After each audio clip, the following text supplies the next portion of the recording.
Light beam! Light beam! Light beam! Light beam!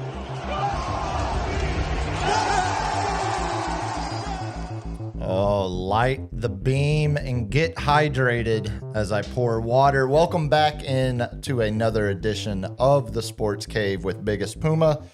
A Thursday. It's Thursday, right? That is correct, sir. My week is all thrown off. We'll get into that here in a minute. A Thursday night edition of the Sports Cave with Biggest Puma.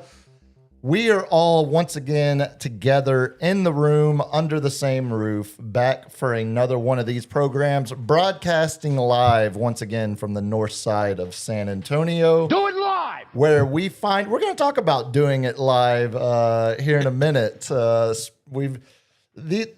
The shows over the next few weeks are going to be a bit impromptu and a bit unscheduled. We're going to squeeze them in where we can, but we have a lot of moving pieces right now. Just gotta squeeze it in. Just tighten it up. Just tighten it up. What does that even mean? Speaking of, it's going to be we have another hard out tonight.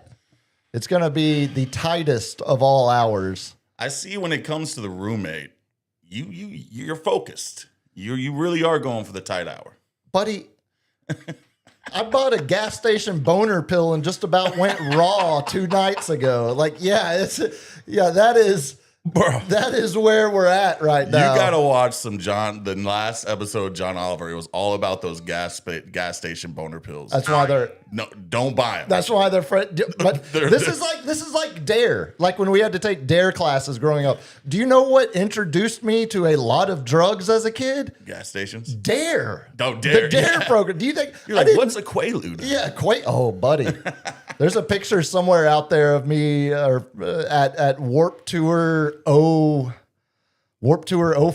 or 06, and let's just say the Quaaludes were flowing, brother. Yeah. The Quaaludes.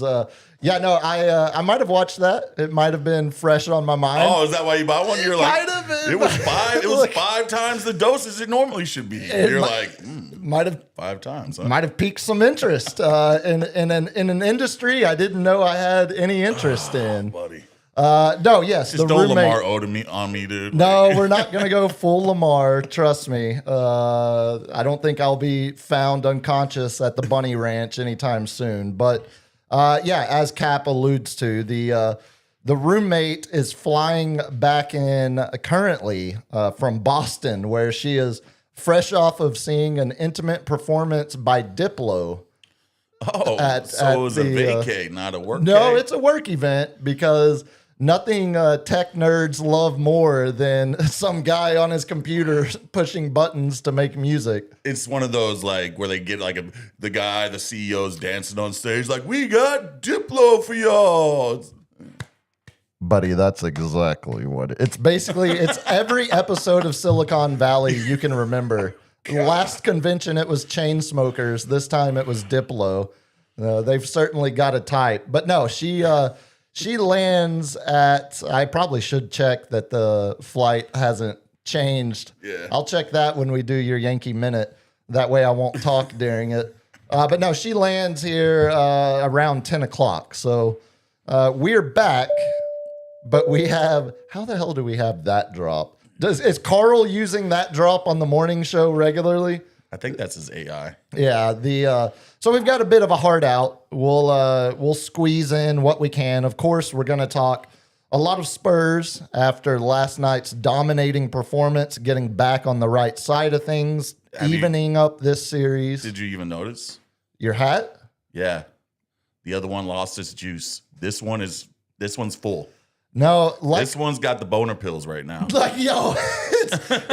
It's full on gas station sprung. Yes. Yeah. No, like most superstitions, I did not notice. I apologize. I didn't realize you were the driving force behind the 38-point victory for the Spurs last night. But no, You're welcome, San Antonio. I mentioned Cap's got a Yankee Minute this time with some visual enhancement, with some visual support. Speaking of visual support, Cap also called for the baton once again. Ooh, I want it. And I've got a scintillating edition of Today in Sports History. Uh-oh. But when Cap calls for the baton, we like to see if we're going to get a Hall of Fame 400 hitter or if we're going to get a Mendoza line performance. Oh my God, I'm Mendoza. All right. So we will close the show. I think this one's good. This one made me chuckle a lot. And I tried to ask you about it. Yeah, I said, do you want the surprise or you want me to tell you? We talked about it, I think, maybe half a year ago or something like that. Oh, that's even better. No, that's even better. I thank you for reminding me. I always choose the surprise. Always want the surprise. Also have a World Cup update that involves one of the members of this program. Someone get some pricey tickets or what? Well, you remember I had been in the drawing for months. Oh, the old lotto. The money was taken out of the bank account earlier this week. Tickets are secured. I'll get into that in the lightning round because actually have I got lucky. I had to pay a little more, but I'm going to have So we're going to do a show live at FIFA, me and you. Yeah, from Jerry World, from the parking lot. Hell, we could do it from my childhood home and then drive up to Jerry World even. Oh, buddy. Yeah, we can make it work. But no, we are 73 days away from the World Cup final, but more pressing, we are 27 days away from game 1 of the NBA Finals, which means we're going to talk a lot of the rest of the NBA alongside the Spurs as well. Got some weekend recap notes to get to. Today's National Day. It was like National Day of Prayer, National to like draft a house or like like blueprint, like AutoCAD, like very stretch days. It wasn't anywhere like the National Bugs Bunny Day we had last week. So today we're gonna go with this is the National Remember that Mother's Day is this Sunday Day. See, now that is useful. See, thank you. That's useful. Thank you.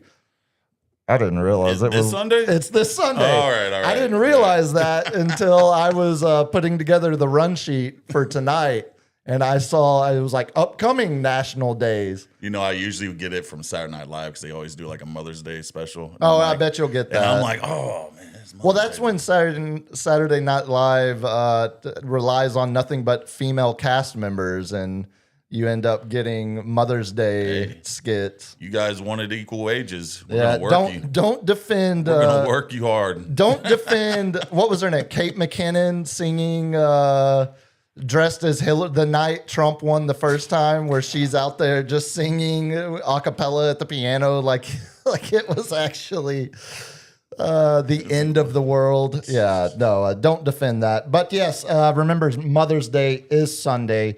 Before we get into a little weekend recap, there is a third member of this program, and the third member of this program is also the reason we're going to try to keep this a tight hour, because everyone's been busy this week. If you haven't, no sleep, man. That's what I'm worried about. LG, tell the good people how they can help support this program, as he's already trying to get some sleep in now. Yeah, exactly. That's why the lights are in here. My eyes are sensitive right now. He didn't do his facial regimen, so he's trying to hide it. Yeah, something like that. No, I just forgot to turn it on. Didn't do the clav routine. Yep. But you can support this thing by subscribing to it on YouTube at Sports Cave Live. Hit that like button. You can also jump into the super chat if you want to tip this thing, because the captain loves to tip. And we're also on Instagram and TikTok, sportscave.live. Indeed. If you do throw a super chat out there, not only do we appreciate it, but we'll get to it if it's on segment, on topic. If not, we'll do them before the lightning round. You know what I really miss is those, now that LG's running the big camera, we don't get, LG in the wild. Were you running the big camera last one? Yes. There's a light. We see him now. Yeah. Yeah, during the playoffs, I think they're going to have me on the big camera for most of the playoffs. What is the big? Are we talking jumbotron camera? It's still for the jumbotron, but I'm game camera. I'm focusing on the game mostly. Yeah, during the timeouts, I'll snipe some people out of the audience. Find some dude picking his nose. Exactly. Yeah. But for the most part, I'm focusing on the game. I've got the assignment of bench reactions. Oh, hey, that was a fun one last night. Yeah, man. exactly. So when a 3-pointer goes up, I don't even look to see if it goes in or not. I immediately zoom in on the bench just in case it goes in. And that is great. Look Get at our ultimate cheerleaders on the end of the bench. hey, that's true. what swing series. What was like sometimes. the over under on Orla over? What is his name? Olenek? Olenek. Yeah. What was Oh, his my over- doppelganger, Yeah. former Gonzaga legend Kelly Olynyk. He had some good reactions last night. He's full of good reactions. He's good. He's a good cheerleader. That is a Canadian basketball legend, Kelly Olynyk. Yeah, we're gonna stay awake at least for another 10 minutes, LG, because I want to hear about the first what this week has been like for you. I hesitate to even say what I'm about to say. I'm a bit worn out. I've worked. Are you talking show- about someone parking in your driveway? No. It's like, I'm saying. oh, I gotta deal with these cars. No, I'm saying I have worked harder this week than I have worked in months doing the radio show with Andy every day this week.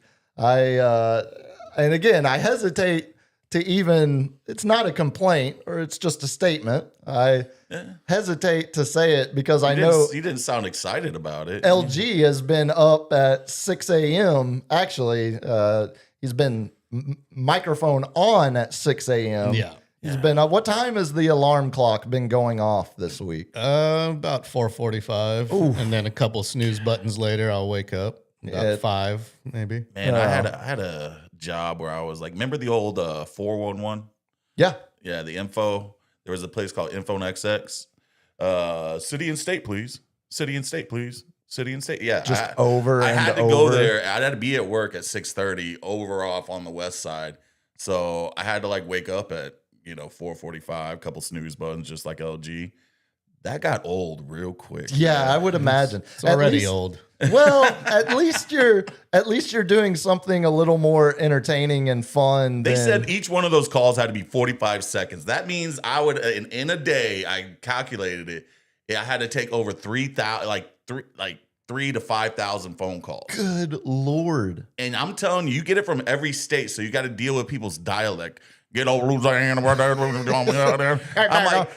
give me that daggone, I need the daggone. can you spell that phonetically? And they'd get so mad because they didn't know what phonetically was. And Of course I knew, not. I knew they didn't, and I just keep on hitting them phonetically.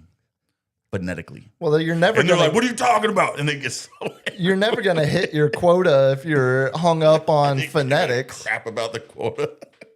Yeah, I what day was it? I guess it was Monday. No, it was Tuesday. Y'all went live for the first time in the morning on Tuesday, Yeah, right? Tuesday. Okay, because that was the day that Steph flew out. So I was actually, believe it or not, listening awake live. and listening live. Yeah. Oh, wow. I woke up, turned it on, and then listened to it whole drive, got back to the house, and then fell asleep to it because I went right back to sleep. I wasn't. Carl's soothing voice. Yeah, it was Yeah. good. It was good. It's good to hear. I know I've said it a lot, but it's good to hear a local morning show on the ticket once again. It's even better that it's LG and Carl, people that we actually. Yeah. Stay tuned for nonstop Philadelphia talk. Well, Oh, you're gonna get some Philly talk from Carl. It's unavoidable. Is he a Philly fan? It's Bill originally from Philly. So when the Eagles a go on, y'all family gonna city. team up to go against Dallas? Perhaps. During football?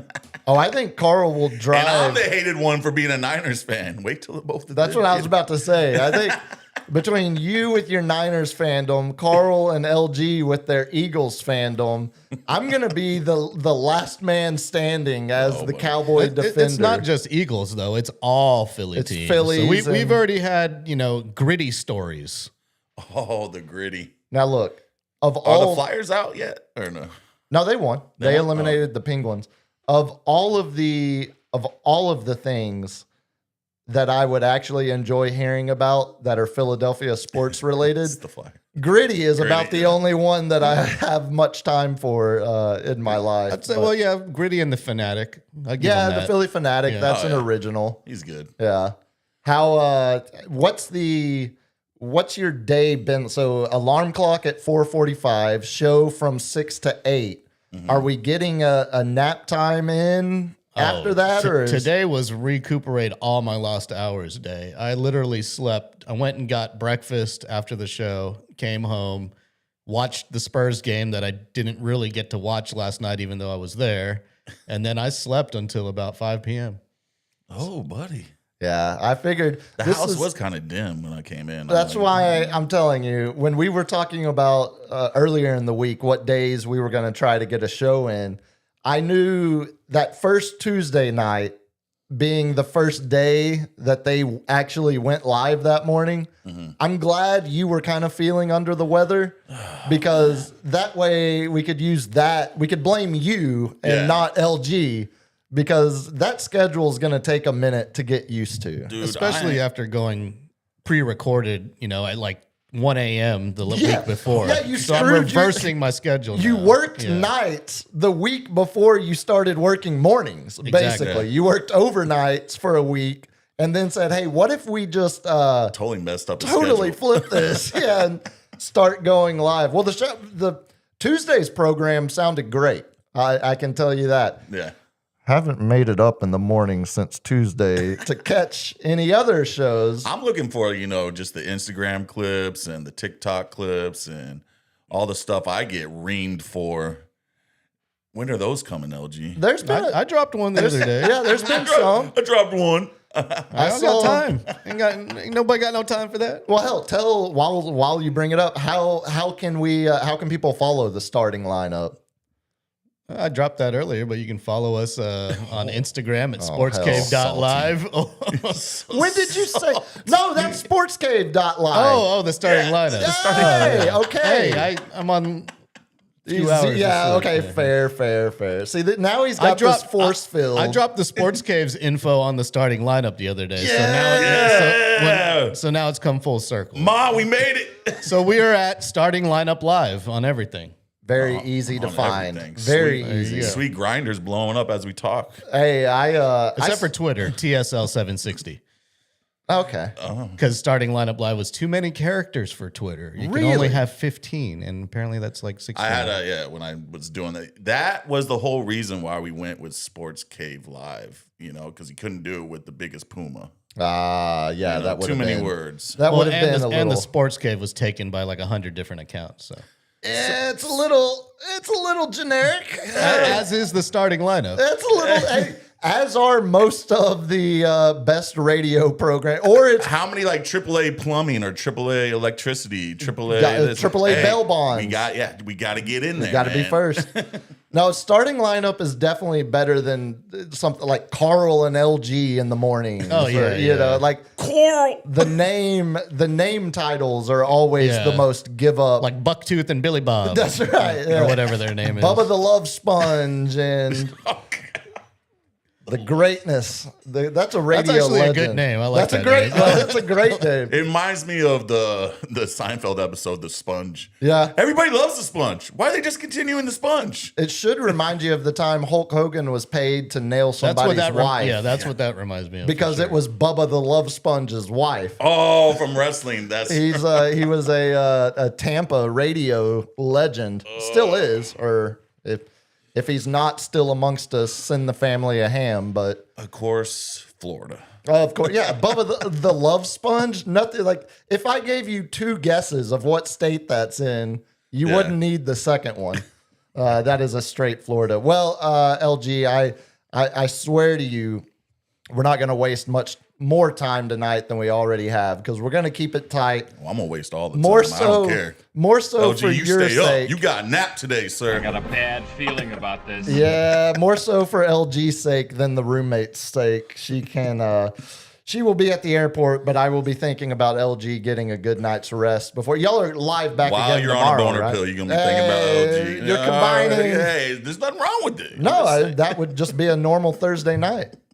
Back live again tomorrow, though. Yes, unfortunately. Well, or very fortunately, because the market needs you, LG. In this economy. At least due to the power of technology, I no longer have to drive to the iHeart Studios. We can actually go live from LG Studios. And it's been sounding pretty good. Wouldn't even It's really, going to sound great. dude. Okay, so I mentioned I've been with Andy all week this week as Shane's on vacation.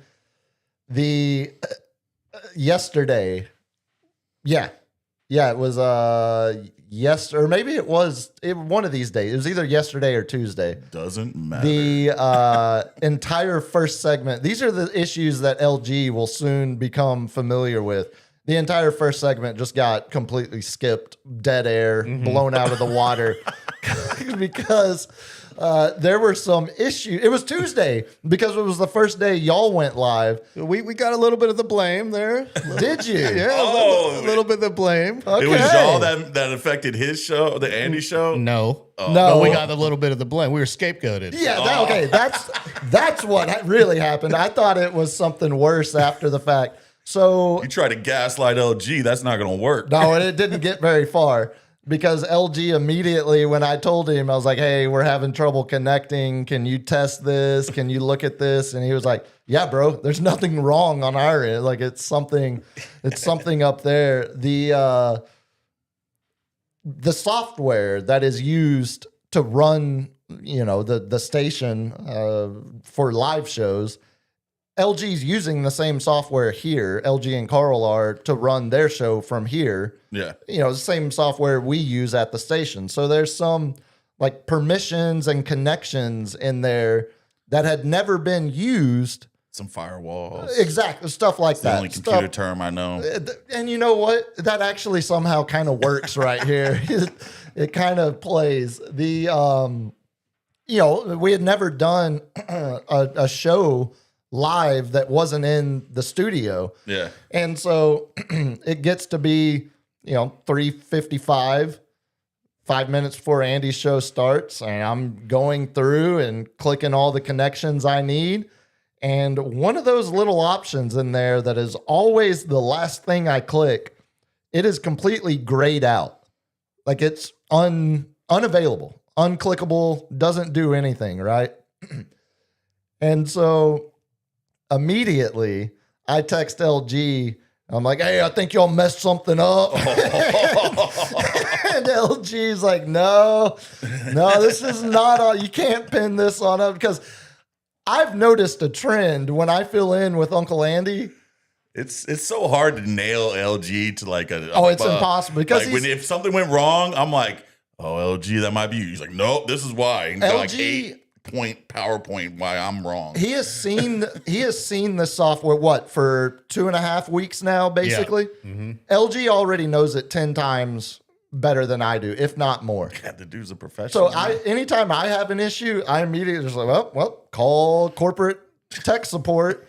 So I'm on the phone with them as LG has given me the 3 reasons it's not their fault. And I'm like, all right, damn it. I guess turns out anytime I fill in for Shane, there might be some things I could still learn about running that software because you need to utilize that time, sir. it wasn't a complete user error on my end, but there were certainly some fail safes that could have been caught earlier instead of 2 minutes before the show was about to start. Well, this titillating conversation about electronics and clicking things on computers, let's transfer to sports. Let's talk some sports, shall we? You want to lead us with a Yankee Minute? Yeah, LG, through proper channels. Can you go ahead and cue up that last video?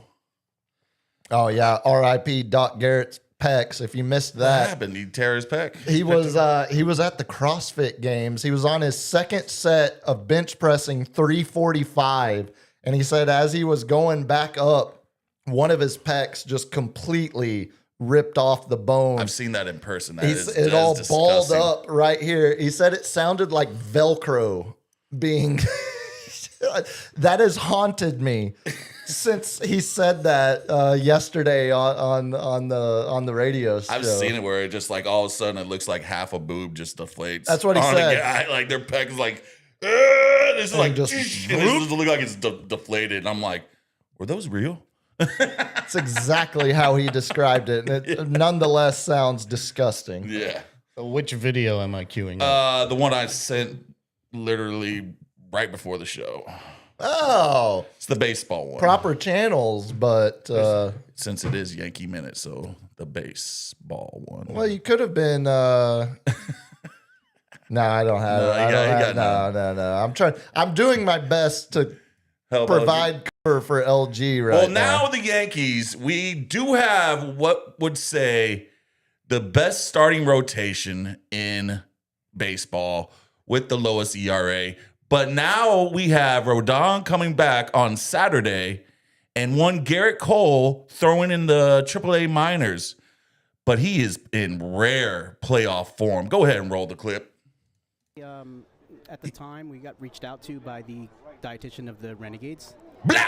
Oh! Inside and hits him a So what- 97-mile-an-hour fastball. That is a 17-year-old At kid. the time, we got reached out to by the And dietitian of he the hit a Renegades. homer off of Sweet Garrett Cole the last time he was up. Look at him. Stare him down. Give me the ball. Walk, get your base, kid. That is vintage Garrett Cole. He's got that filthy. He's coming back. He's taking off heads. He doesn't care. 17 years old. Get to the base. Don't you dare hit a home run off me, man. I swear to God. And we're recalling Spencer Jones, our number 5 prospect, coming up because Jason Dominguez is injured. How's Volpe doing? Oh, man, we're keeping him in the minors. Yeah, God bless it. yeah. I'm not sure. I'm not sure what kind of injuries it would take to get him called up. Have you seen the errors? And he's like batting on like 225 in the minors. Not good. And he's already committed like 5 or 6 errors. You also Yeah, he's losing his job. the Yankees took 2 out of 3 from my Rangers. Did you see how today's game went? Oh, I was in bed, snuggled up, watching the Yankees just work, y'all. Well, it was a 2-1 game until all of a sudden the Rangers The decided. 6th inning comes around. Yeah, they decided they couldn't field pop flies anymore because they looked like that one team in Little League that everyone can't wait to play. Yeah. Because you just know you're gonna smash them because they literally can't. They just can't field. Jock Peterson was playing right field. What was with your left fielder? He went out with the Yeah, pop up. Alejandro He Osuna. totally just because he swung the bat hard, he like takes a step back. Yeah. Totally.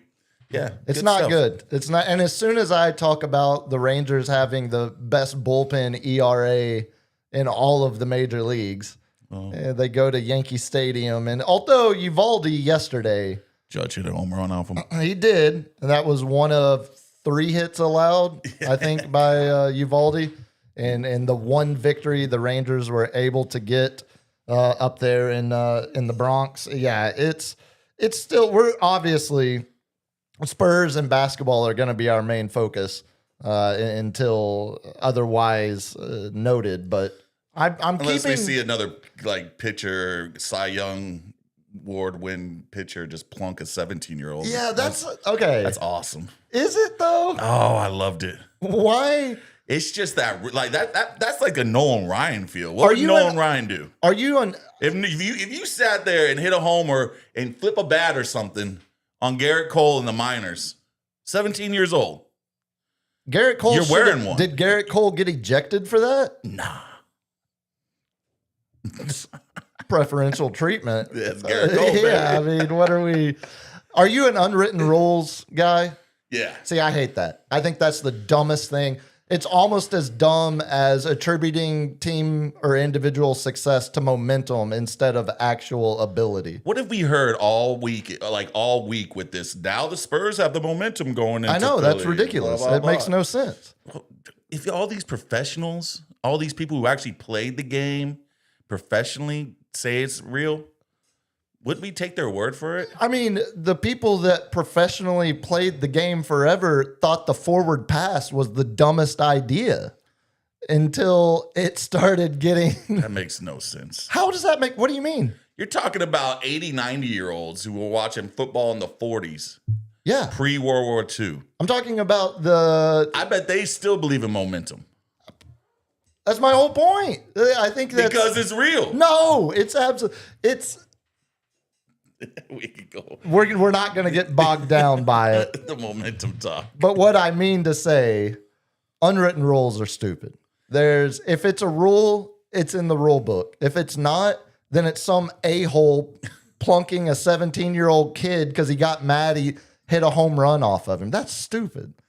I kind of like it. I understand why you like it, but I want to see a video of the home run. I wanted to see if the kid if did he something. gloated or if he flipped the watched bat, it too which long. That is an unwritten rule that had to change because everybody flips the bat and does the whole Euro step like jazz. Yeah. Euro steps. Soda does a Soto slide. Because it's called just having fun and Yeah. enjoying the sport. You back in celebrating Nolan's your day- success. Back in Pedro's day, you're wearing one if you do that to him. So in the NBA, when a guy dunks it and then screams, does he deserve to have a ball thrown at his head or run I mean, over? I'm sure if he goes to the hole again, he's getting knocked See, down. and that's again, I will never be convinced that unwritten rules are in the best interest of the actual health of the sport. But I understand, like the momentum argument, I am in the minority. I will accept that. I won't accept that I'm wrong, but I will accept that there are less people that think like I do on that. You got anything else from baseball? I'm pretty light on baseball because, Well, I mean, like I Yankees said, leading the AL, Dodgers are mid right now. They're not even leading they might be leading their division now. But the Braves just keep winning. That's about it. yeah, the Screwball went on the IR. Rangers head to Chicago, or no, they head home to play the Cubs starting tomorrow. I know the Cubs are still really hot, leading the NL Central. Somebody needs to get some runs on Ohtani. That's just pissing me off. Do you see the terrible swing? 0.095 It's almost like he's ERA. it's almost like he's good Or at baseball. 0.95 ERA. Did you see the terrible swing Altuve had at Ohtani's slider? Oh yeah. Astros. This is why I don't even. But he's 38 years or 36 years old. Altuve, that little man, he's already past his prime. He doesn't need to be hitting leadoff anymore. With the news of Correa now having season-ending surgery because he swung too hard in the batting cage. So that ligament in the ankle is like a year and a half. It's like Tommy John. Is it that bad? Yeah, Ooh. that's season ending, and he's gonna have to rehab. His rehab's gonna have to go. You know, real good. now that you say that, Yeah. Andy asked Doc Garrett about the injury, and that I remember he's saying like you're looking at a year minimum. Yeah. So I equate that to like a Tommy John because you've seen some people with Tommy John come back after a year and a month or something, but some people don't come back at almost 2 years. Yeah, that. It all depends on the HGH you use. Well, the thing, if you're an Astros fan, I will say this: no one in the American League West looks like they're going to play consistent good baseball at all. So, I mean, I think the Astros are still. They've only got 15 wins, but they're only like 3.5, 4 games out of the division. Yeah, and they're like young guy just hit 3 against the Astros, 3 home runs. Yeah, 4.5 games now behind the Athletics, but the Athletics are only a game over 500. So a lot of baseball. We're going to talk a lot of baseball once the NBA is out of our lives, but hopefully that is not any time over the next 27 days. Hopefully we're Sweet still Ellie's- talking. Sweet Ellie's doing some over there. Yeah, hopefully we're still talking NBA Finals with the Spurs notes segment 27 days from now. You want to talk some Spurs from last night? Ooh, let's talk some Spurs. Thank you, Gina. Gina, the only vote today on the account that's going to handle Project Marvel, the firm that's going to allocate like and the over. firm? Gina loves her studies. Apparently, she was Oh, upset. facts and Once statistics again- are just, those are popular with her. Look, there's a time and place. Trends. There's a time and place for facts and statistics, but Not when we're getting a new stadium. You pop that thing up. not when you're using it as an attempt just to slow play everything and drag it out as long as possible. It's possible to have too much stats, too many numbers, too many. Well, I mean, if you don't sit there and pay attention to these facts and statistics, then you could have a $200 million stadium. Hey, all of a sudden, whoa. that's not going to be paid by the people. Minor And go detail. to $400 million, and then all of a sudden, boom, it goes to $1 billion that the people going to have to pay for. It feels like That's we're the not talking stadium. about a stadium as much anymore. We're not. San Antonio could use a good ballroom. No, adjustments I'll made. give you a ballroom. Adjustments made. Adjustments led to results in a big way last night. 38-point victory for the Spurs. The biggest playoff loss in Timberwolves history, which is honestly kind of surprising considering the 12 years that one of the most overrated players in NBA history, Kevin Garnett, spent in Minnesota. Dang, shots fired, dude. 12 years there, he won 2 playoff series. Because he always went against Timmy, and Timmy had his number. He didn't always go against Timmy.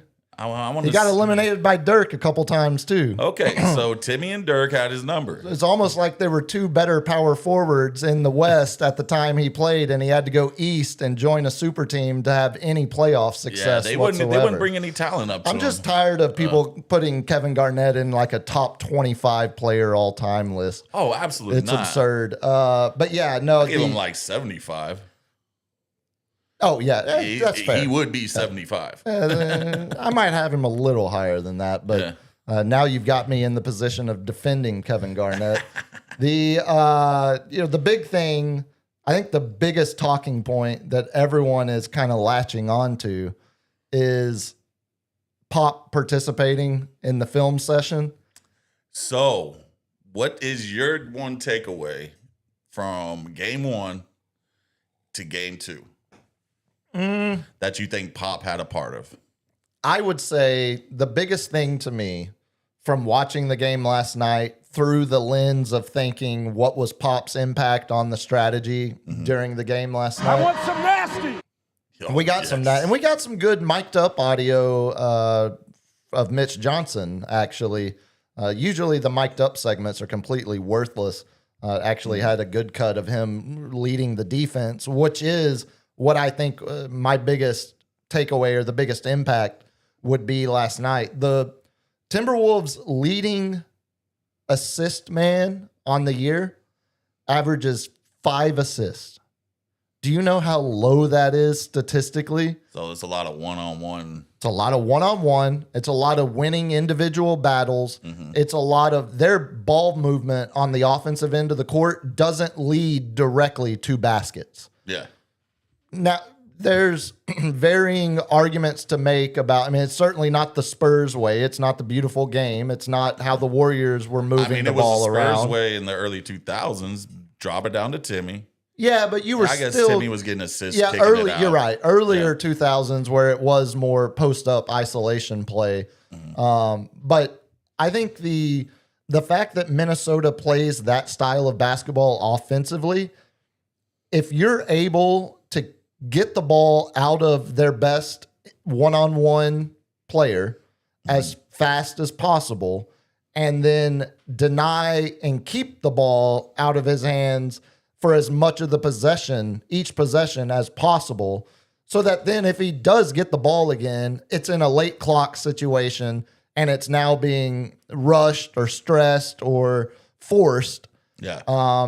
Clearly, to me, that came from the film session. So- The early double team traps as Yeah. soon as Ant got the ball. As soon as they crossed the half court line, we were pushing the double team as high as possible. Only on Ant, though. Only on Ant. Which is, Yeah. again, if you're looking at a team that doesn't have a guy that averages more than 5 assists per game, Yeah.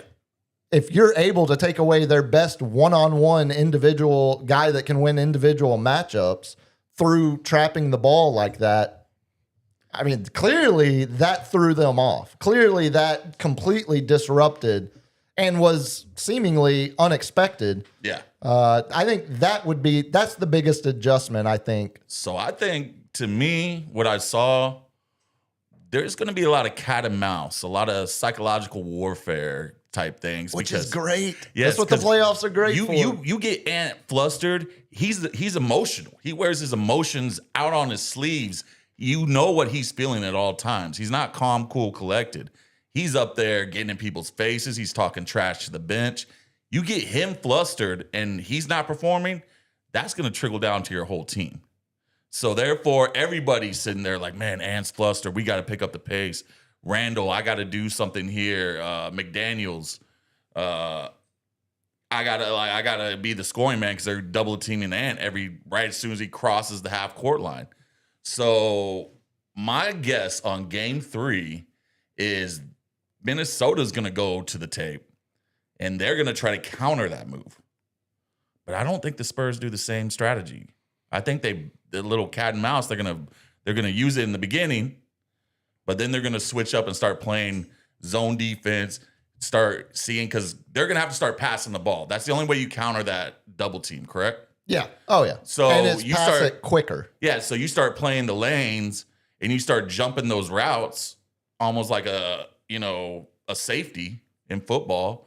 You get the breakaways. Right. So I think it's going to be a lot of cat and mouse. Are they going to double? Are they not? Are they going to sit back? So I think that's what makes the rest of this playoff series so interesting because, like right now, Lakers Thunder just tipped off.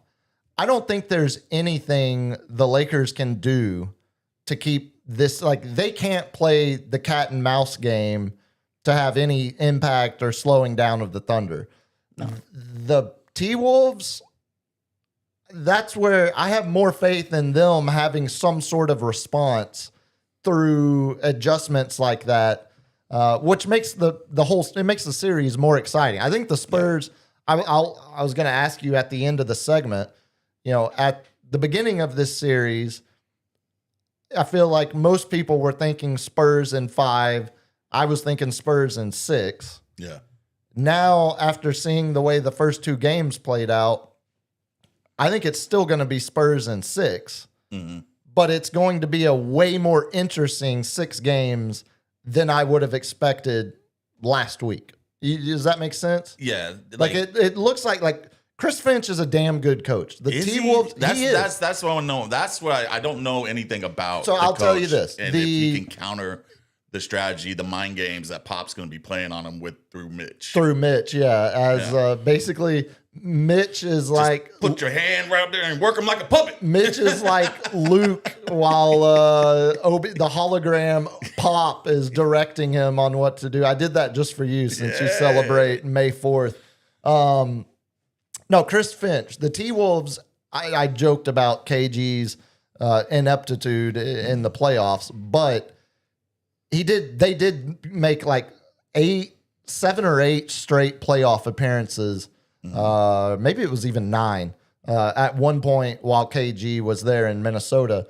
But since KG left, they hadn't had back-to-back playoff appearances until Chris Finch took over as head coach. Yeah. And Chris Finch, first 2 years, first round eliminations, but the last 2 years, he's gotten a team that has been an underseeded team to the Western Conference Finals back-to-back years. And a lot of that specifically... And going through Denver, like... A lot of that going through a hard team. Specifically, his ability to strategize within a series against a player like Jokic. Yeah. That has been a lot of what It's Chris almost like they took Finch's Jokic defense and put it on it. A little bit. I mean, I think you could, and it's the NBA in 2026. There's not a whole lot of new ideas that are being introduced or innovated on. It's a lot of, like you said, it's the cat and mouse. It's the choosing when to apply a certain strategy, when to back off, trying to keep that art of surprise, because that's the biggest thing. The teams like everyone's seen a double team trap at half court. Yeah. But when it's a surprise, I'm rewatching The Last Dance right now, and that's all the Bulls did. Full court press, double team traps. it's funny you say that. I might have talked about this last month. One episode was randomly on one day, and I sat there and watched every second of it. I'd forgotten how freaking good that documentary is. Yeah. But back to Chris Finch. Yeah. His ability to, have consistent success since year one of being there is something the T-Wolves had never experienced as a franchise And they're almost post always KG. they're almost always the underdog. Right. Yeah, they were the 6th seed last year, I believe, just like they were this year, and made it to the conference finals, which, again, is because they've been beating Denver Yeah. and getting past Denver. The problem for Chris Finch and the T-Wolves, they were almost built, like the Rudy Gobert trade was made with one player in mind and one player only, Jokic.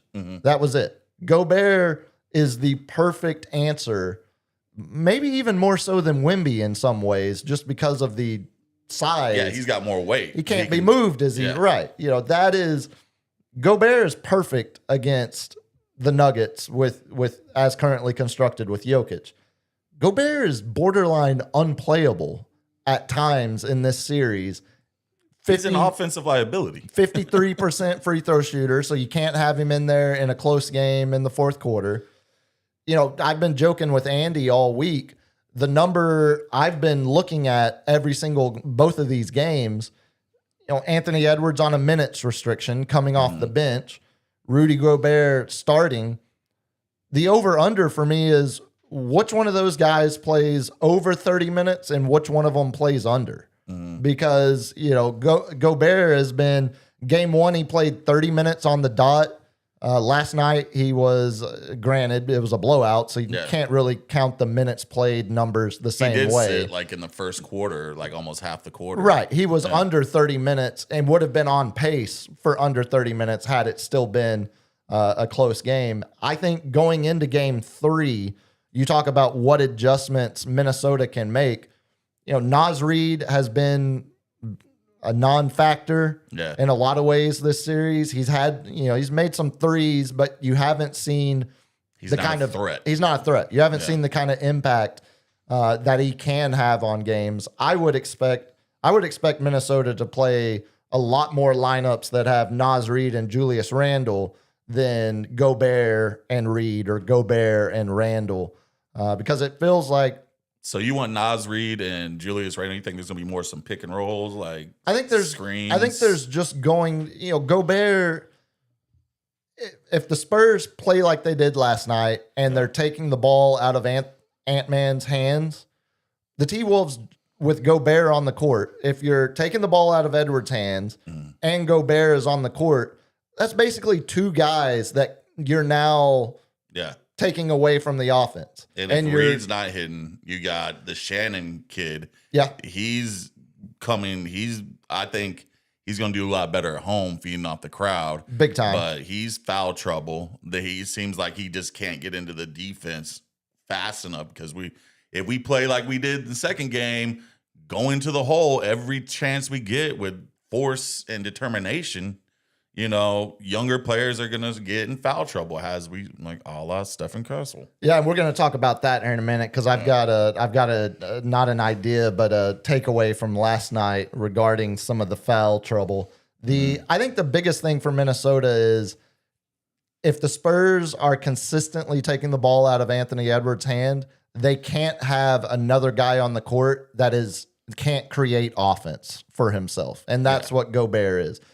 Naz Reid at least can create some offense for, Gobert, again, I go back to the fact this is a team that their leading assist man averages 5 assists. Gobert can't create offense for himself. No. I'm not saying Naz Reid is a great initiator of all or a creator individually, but the T-Wolves would have a better chance of winning an individual offensive matchup of Naz Reid versus whoever's guarding him than Gobert. Yeah. Because if Gobert is on the court, you're taking the ball out of Ant's hands. That's only leaving 3 people now that are going to have to generate the majority of the offense. And just the numbers would suggest that's not a tenable offensive strategy against the Spurs team. I see Ant getting in the coach's year and his minutes go up this next game. There's no way he plays less than 30 minutes tomorrow night. There's no chance. And the looming factor, we are 0-7 in Minnesota. Yeah, but It's regular season games. and it's over. That's over the last 3 seasons. Yeah. What can you really take away from a loss in Minnesota 2 years ago when But that means we lost 2 games this year to them. Those are the But only. that was when Ant was scoring 50 points on us. Well, they actually won that game. Yeah. That was the one that was here when Ant scored 55. I thought he scored another 50 on us. And Oh, did he have 250? 250? Did he He have just another goes one? off. Yeah. No, there's. I don't take anything away from a loss in Minnesota during Wemby's rookie year when they only won 22 games as a team. That doesn't. And that, Wemby wasn't there after the blood clot. yeah, that doesn't. And that's The last blood year. clot, my man. So, this year, there hasn't been any success in Minnesota. And it's also, I'll go back to it. It's a Minnesota crowd that has fought through tough second round matchups to get to the conference finals. I mean, they've been split with Denver going back to Minnesota and have won those series. So it's, I'm not, the 38-point win last night doesn't lead me to believe that this is going to be an easy series the rest of the way at all. You talked about something. But you the said, fact is, like game 1, we're talking game 2. Game 1. Jump back. Well, yeah. We played absolutely horrible. Wemby looked gassed. He couldn't get to the hole to save his life. He shot 8 3-pointers? 0 for 8. It was a team that definitely looked rusty from the layoff. Like I go in with one of my friends out in Cali who's, he's a Texan, but he's out there and he loves Fox. And I'm so critical on Fox because we need him. I was like, I'm hard on you because I love you, man. Yeah, that's what I was about to say. If I didn't care about you, I wouldn't say anything. This hurts me more than it hurts you, kind of. I'm just disappointed. But he played absolutely stellar on the second game. Played like dog poo-poo feces. So 10 points In the first game. 10 points in game 1. What was it, 5 for 16 or something? Something like that. Yeah. He had 9 points in the first quarter last night. And it was a way more aggressive version of De'Aaron Fox. He was going to the hole every chance he got. And that's what I was going to say. Yeah. Like you said, the not tenacity, but the aggressiveness of getting downhill, getting to the rim, shooting that little floater that he is comfortable with. Yeah. That little step back, little pop, like little shot that he does because he's so fast and so quick. He puts them on their back feet, like backpedaling, and then he just stops, fade away, little shot right at the free throw line. That's his shot. That's Castle's shot. I think he learned that from Fox. 1,000%. Yeah. Well, he was doing that at UConn too, so I think that it just a acquired Or just shot. polished it. Polished it. It certainly helps to have a guy that can Castle's hit little that shot. little stutter. Like, did you see how he like paused like everything on one foot for like a second? It's the super until that guy is like, oh my god! It's the super slow-mo Euro step. Yeah, everybody's doing it, but like to see it so exaggerated, it just kills me. I'm like that balance you have to have. I used to get called for traveling all the time in high school in the early 2000s because I was doing Euro step move because I'm slow. Yeah. Like I wasn't relying on speed.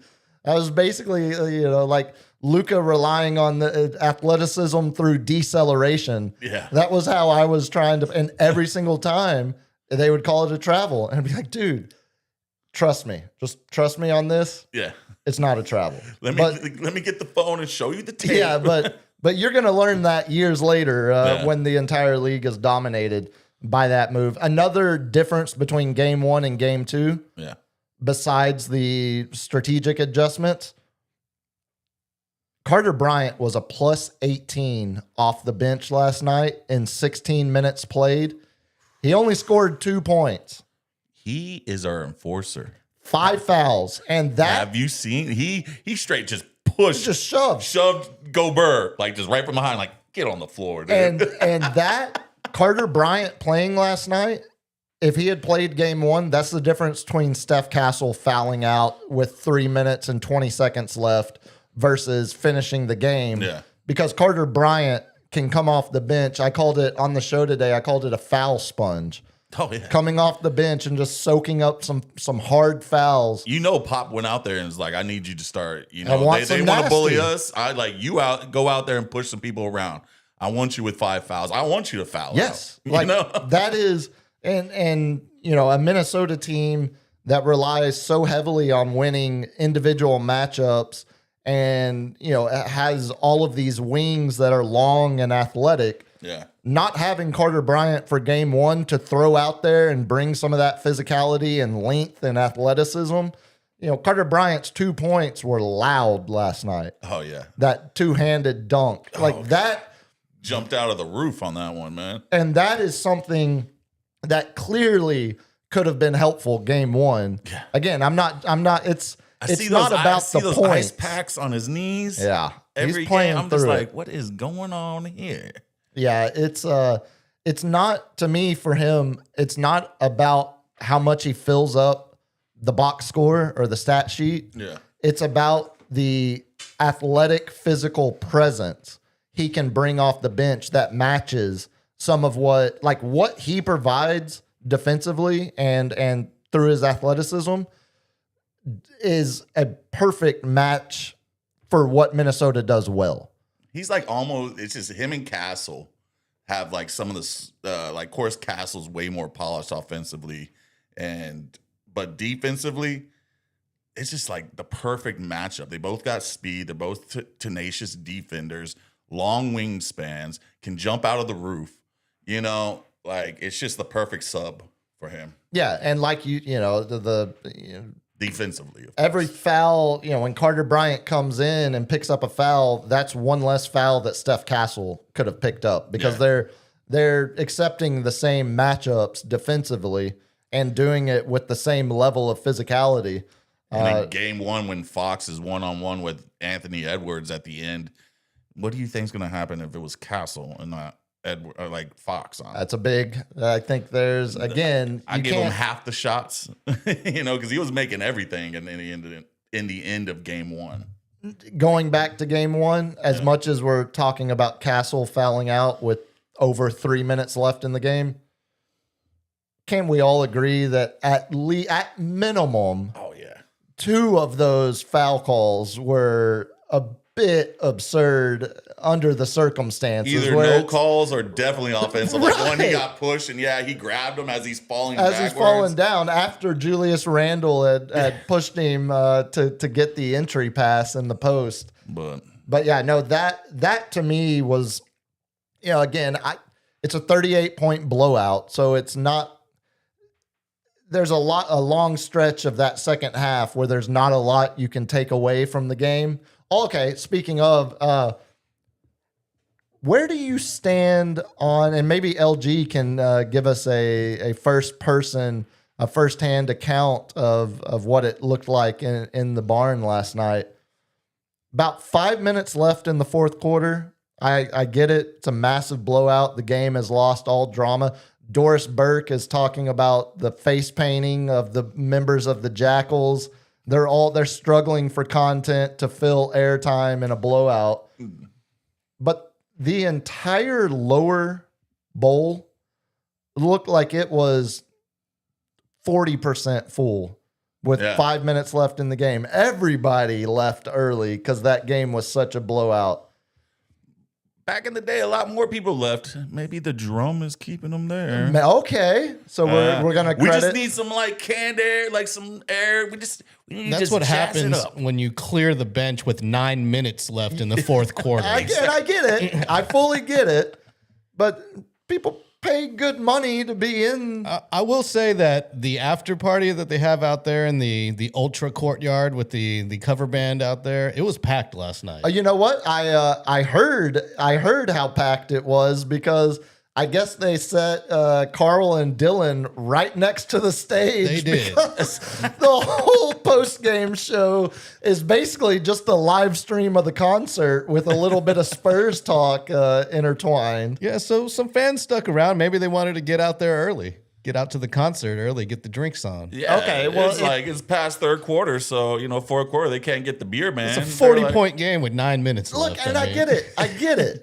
I was still in the building, man. But I would just like to see more butts in seats until that final buzzer goes off, because as I was watching it last night, that really put a hole in your heart. the really, old really? man in me was saying, I can't believe people would leave a playoff game early no matter what the score is. I'd be there if it was a 40-point blowout the other I way. mean, as would I. And the Spurs fans are notorious for that, especially at halftime. Everyone, like, when you come back in the third quarter, it looks like a high school gym in there. There is nobody in their seats. Yeah. Everybody from the top is trying to get down and sneak into the front row. See, like the bottom maybe that's post. what we do. We like old Ranger games back in the 90s when nobody cared if they won or lost. Just open up just let people fill those seats, because watching it, speaking of, shout out to Jaime and the rest of the guys, Tony, the rest of the guys I've been watching the games with this week. I've been watching them solo because the roommate's been out of town. Oh. So I haven't had.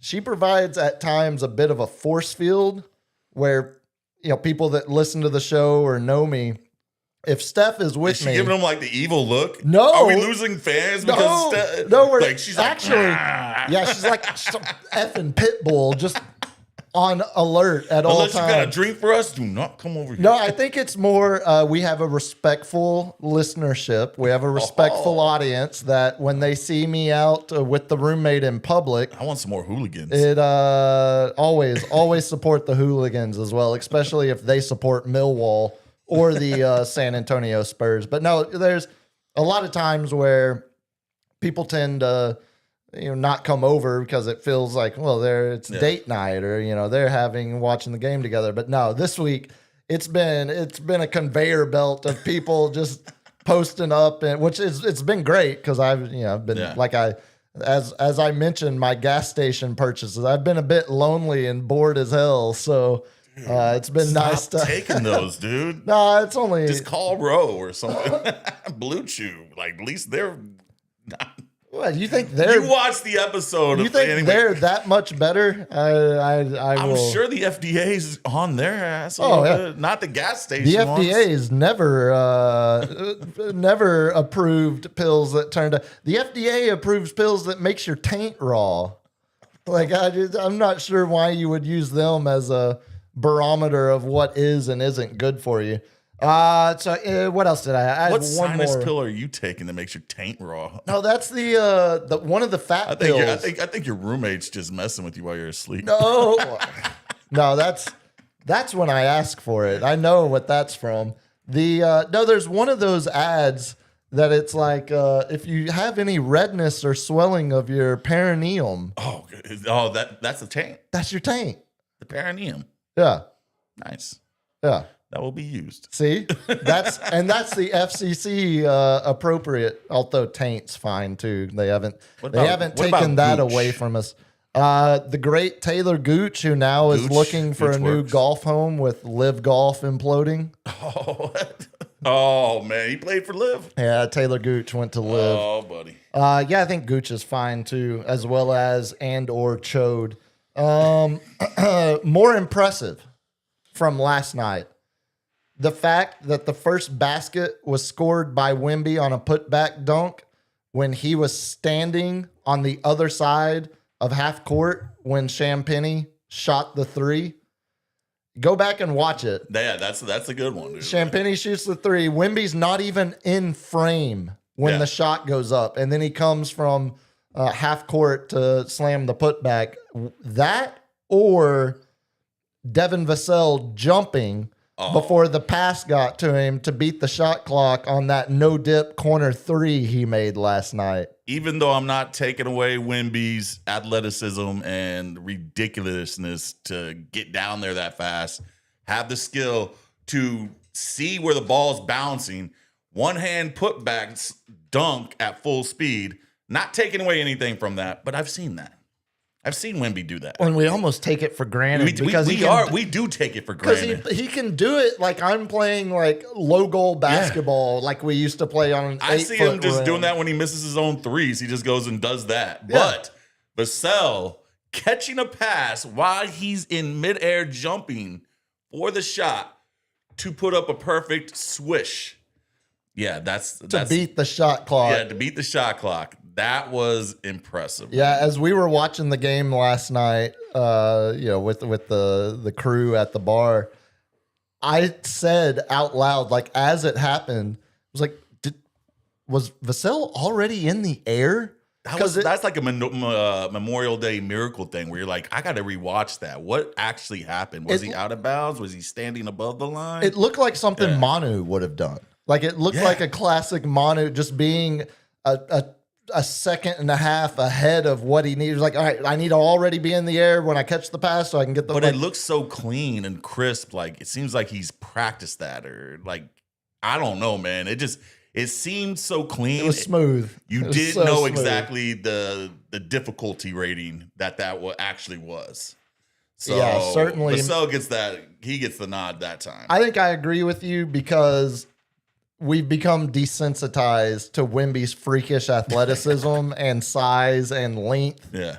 and anticipation. There's few things that anyone can do that are going to overshadow something Wemby does. But I agree that Vassell 3 was pretty awesome last night. I want to see, honestly, the next dunk contest. I don't want Wemby in it. I just want to see him do a free throw line dunk. Yeah, just to show how easy it is. No, and see how far back he can go. Because I've seen him jump like 3 feet behind it and easily put the ball in the basket. I wonder if he can get almost to the top of the key. Yeah, there'd be, as much as I don't want to see it out of fear of injury. Right, exactly. I'm really curious to see exactly where that line Let's put would some be pads drawn down there, just like they do with the little jumpers with Yeah. the trampoline. Bring that out with there the with the hype squad Yeah. that's doing all the dunks. A couple other things from last night before we move on. The pushing and shoving between Bones and Steph Curry late in that game. Was that third or fourth quarter? I think that was beginning. That was third. That was still third quarter. Okay. Yeah. I think we're going to see, Chris Finch after the game said his team got punked. Yeah. I think we're going to see Minnesota. Oh, they're gonna come out fit. How many Super whistles physical. were last night?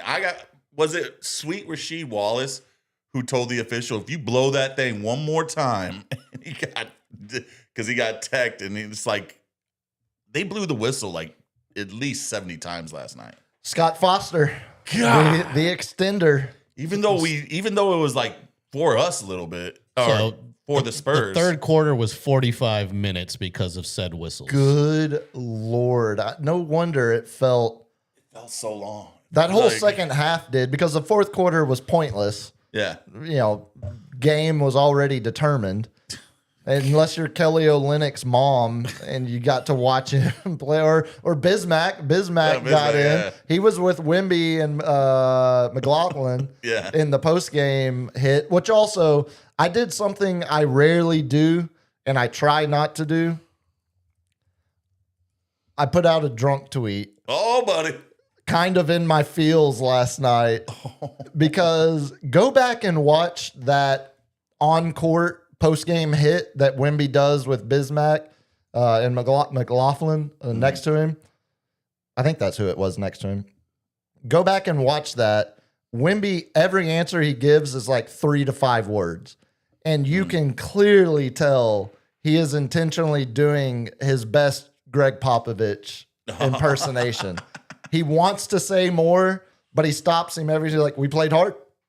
We played hard. And then Sedano was like, that's all you're going to give me? Normally, you're a great interview. Normally, you're more than willing to talk about whatever you're asked about. Sedano asked him 3 questions. And if I go back and rewatch it, I'm not sure Wemby responded in 10 words or more. Yeah. We were aggressive. We played hard. Yeah, and a fun fact is every single Spur scored at least 2 points except for Mason Plumlee. Yeah, He's Plumlee's a damn still- liability in my opinion. Well, Plumlee's he's gonna be the ultimate physical enforcer if it comes time. We needed one of them. We had a old buddy who's why am I blanking on his name? The white boy that backs up Wemby. Oh, Luke Cornett. He played well last night. Yeah. Yeah, so we really need him.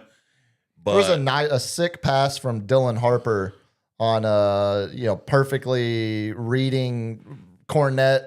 Harper perfectly read the pass opportunity. Cornett perfectly read the dive opportunity where Harper's driving from the other side of the lane and Cornett is quietly diving to the backside of the rim, and it's just perfectly he's in. very sneaky going around Very defense. for a 7'1" white stiff. Very, very. That's that veteran. You're like, oh, I'm gonna keep my hand on you while I'm moving over to the side. Yeah, I say that with full affection. No, last night as I was watching Wemby in the post game hit, I put out Wemby going full pop in the post game is everything. That was me sitting there. Brought a tear to your eye. That's everything, man. Oh, he's talking just like Pop Pop. did the film sessions, and now Wemby's talking like Pop. Can we go full, cancel? You're just talking like Pop. Well, yeah, they're not full Pop. Never go. You're not. Get well, Pop. As Robert we love Downey you. Jr. I joke because I love you. As Robert Downey Jr. taught us, never go full. You have anything else from last night? I do. Oh, speaking of the physicality, I think you're going to see Minnesota's going to try to physically respond early in Game 3. There's going to be Chris Finch is telling them for all of today, all of tomorrow, how embarrassed, like the Spurs embarrassed us. Like it's now our turn to get that back, to get them back. I think it's going to be Is it going to be the same the referee crew? No, it'll rotate. I believe Finch said, quote, they got punked. Yeah. Yeah, he said that. You didn't know that? No, I'm just debating whether I want to call both of y'all out because I literally just said that. Yeah, I wasn't paying attention. Okay, all right. I wasn't gonna call LG out. Oh, but yeah. you asking me like, oh, you didn't know that? Like, yeah, I knew that. No, I was just like- said it. I didn't hear it. No, I was I'm too not- busy paying attention to our super chat from Miguel Mascorro Jr. Oh, what do we got? He says Spurs took it to the Wolves like Pol Pot took it to Cambodia.